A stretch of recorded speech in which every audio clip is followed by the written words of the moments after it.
மீனா மீனா மீனா என்ன ஸ்ருதி சொல்லுங்க. புதுசா குக்கிங் ரெசிபி ஏதாவது ட்ரை பண்றீங்களா? என்னது? இல்ல பிளாக் கலர்ல அப்பளம் பொரிச்சிட்டு இருக்கீங்களே, என்ன ஞாபகத்துல இருக்கீங்க மீனா? இல்லங்க, ஏதோ யோசிச்சுட்டு இருந்தேன். அப்படி என்ன யோசனை? ரொம்ப நேரமா பொரிச்சிட்டு இருக்கீங்க. முன்னாடியே எடுத்திருந்தா இப்படி தீஞ்சிருக்காதுல்ல? ஆமாங்க, முன்னாடியே எடுத்திருக்கணும். ரொம்ப கொதிக்க விட்டா இப்பதான் தீஞ்சு போயிடும். நான் தான் தப்பு பண்ணி. என்னங்க அப்பளம் தீஞ்சதுக்கு இவ்ளோ ஃபீல் பண்றீங்க? வேற செஞ்சுக்க வேண்டியதானே? இது வரைக்கும் கோயில்ல என்னென்ன பண்ணணுமோ அதெல்லாம் பண்ணியாச்சு. இனி ஏதாவது பூசாரி சொன்னா பாத்துக்கலாம். டேய், என்னடா அந்த பழத்தை பாத்துட்டு இருக்க? அந்த ஆள் எதுக்குடா என்கிட்ட இந்த பழத்தை கொடுத்தான்? சாப்பிடணும்னு கொடுத்திருப்பான். எல்லாரும் இருக்கும்போது என்கிட்ட எது கொடுத்தான்? அது உன்னை பாக்கும்போது பாவமா இருந்திருக்கும்டா, அதான் கொடுத்திருப்பான். அவன் ஏன்டா என்ன பாவம் பார்க்கணும்? அதுல என்ன பார்த்து சிரிச்சுக்கிட்டே வர போறான்? டேய், அவனே ஒரு பைத்தியக்காரன், அப்படிதான் சிரிப்பான். அது ஏன் யோசிச்சுக்கிட்டே இருக்க? விடுறா.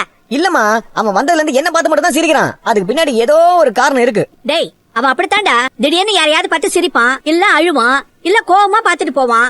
அத்தை, அவனை எதுக்கு ஊருக்குள்ள விட்டு வச்சிருக்கீங்க? கார்பரேஷனுக்கு போன் பண்ணி அவனை புடிச்சிட்டு போக சொல்ல வேண்டியதானே? அவனால ஊருக்குள்ள எந்த பிரச்சனையும் கிடையாது. சில பேர் அவனை பார்த்து பயப்படுவாங்க, சில பேர் அவன் ஏதோ சித்தர்னு சொல்லி கும்பிடுவாங்க. ஆமா, இப்பெல்லாம் புரியாம பேசுறவங்கள தான் சித்தன் பித்தன்னு சொல்றாங்க.